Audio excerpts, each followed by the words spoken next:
Isang magandang araw na naman sa ating lahat. And before we will start, shout out nga pala sa mga teachers. Happy World Teachers Day! Lalong-lalo na po ang aming SDS, si Dr. Rachel Liana, ang aming ASDS, Dr.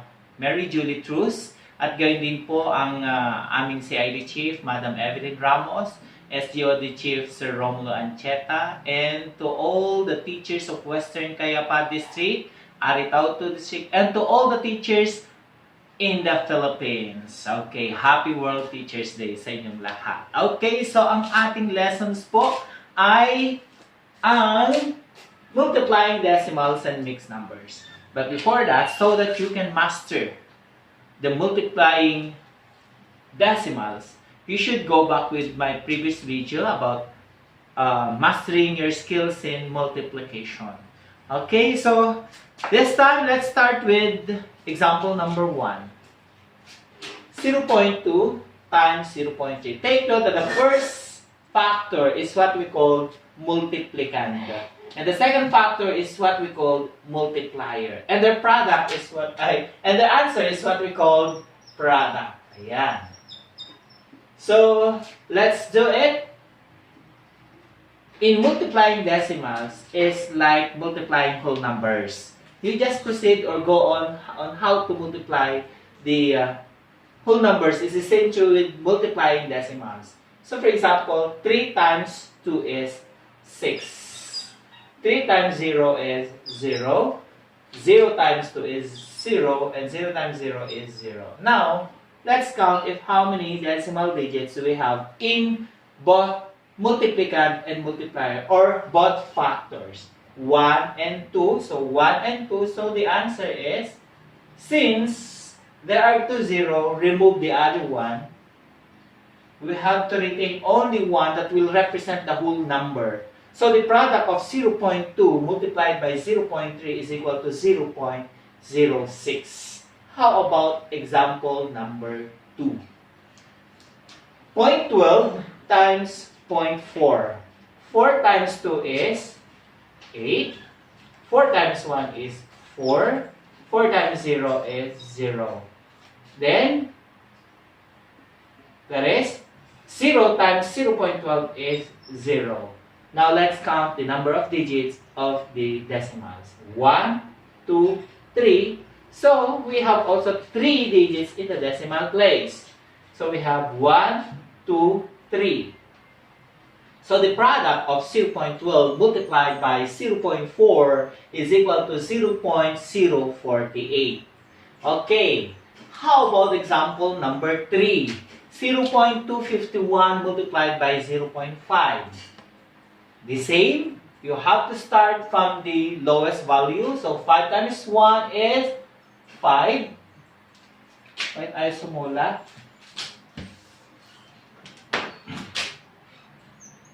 5 times 5 is 25. Write 5. Regroup 2. 5 times 2 is 10. Plus 2 is 12. Carry 1. 5 times 0 is 0. Plus 1 is 1. Then, 0 times 0.251 is 0. Now, let's count the number of decimals. 1, 2, 3, 4. So, 1, 2, 3, 4. Okay. Sa paglalagay ng decimals, mag-count tayo mula sa una, from the right to the left, pa ganyan. Yan. Okay, another example is 0.1253 multiplied by 0.2. 2 times 3 is 6. 2 times 5 is 10. Write 0, carry 1. 2 times 2 is 4 plus 1 is 5. 2 times 1 is 2. 2 times 0 is 0. Then 0 times 0.12, 53 is 0. Now let's count. 1, 2, 3, 4, 5. There are 5 decimal places. So 1, 2, 3, 4, 5. So the answer is 0.02506. So, napakadali lang ang mag-multiply as long as you master the multiplication table. Okay, para maliwanagan pa kayo sa multiplication table, better go back to the previous video that I uploaded about mastering your skills in multiplication. Okay, so how about in multiplying decimals with 2 decimal digit in the multiplier? Okay, kanina, 1 digit lang tayo, but this time, 2 digits in the multiplier. Okay, let's start with 0.12 times 0.13. So, 3 times 3 is 6. 3 times 2 is, 3 times 1 is 3. 3 times 0 is 0. 1 times 2, kung saan yung multiplier mo, itapat mo doon. So, 1 times 2, nakatapat sa 1 is 2. 1 times 1, 1. 1 times 0 is 0. Then, add 6. 3 plus 2 is 5. 0 plus 1 is 1. Bring down 0. Count the number of digit. 1, 2, 3, 4. 1, 2, 3, 4. So, nandito ang decimal point. And put 0 to represent the whole number. Okay, so 0.12 times 0.13 is 0.156. How about 0.152 multiplied by 0.26? 6 times 2 is 12, carry 1. 6 times 5 is 30 plus 1, 31, carry 3. 6 times 1 is 6 plus 3 is 9. 6 times 0 is 0. Next, 2 times 2 is 4. 2 times 5 is 10. Write 0, carry 1. 2 times 1 is 2, plus 1 is 3. Then, 2 times 0 is 0. Then, add. Bring down 2. 1 plus 4 is 5. 9 plus 0 is 9. Then, 0 plus 3 is 3. 0. Count the number of digit. 1, 2, 3, 4, 5. 1, 2, 3, 4, 5. So, here. Okay, and again, we will put 0 to represent the whole number. Okay, next. How about 0.1481 multiplied by 0.32? So, 2 times 1 is 2.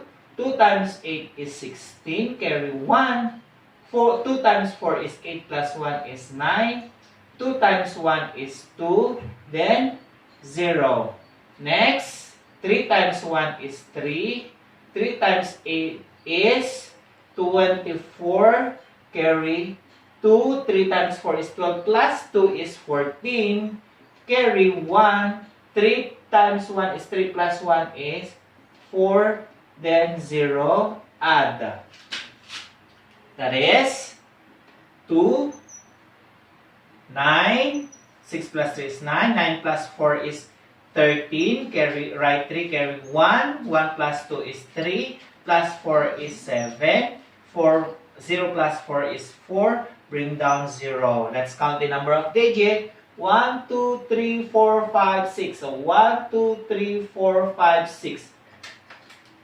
Duminon. So, yan. Yan. So, the answer is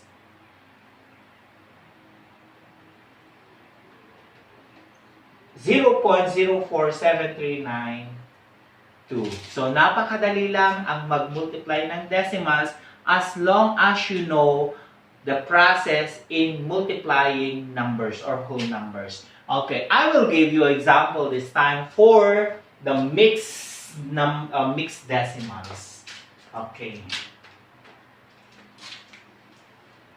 Mixed decimals tayo.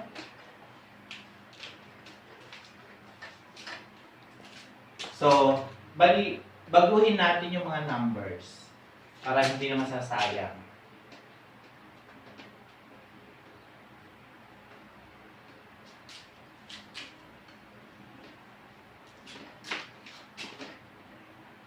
Okay, so 1.2 multiplied by 0.2. 5.12 multiplied by 0.03. 2.12 multiplied by 13, then 3 multiplied by 5. Okay. So these are examples in multiplying mixed numbers by mixed decimals, I should say. So the same process, kung paano yung ginawa natin sa una ay ganun din ang gagawin natin dito. 2 times 2 is 4. 2 times 1 is 2.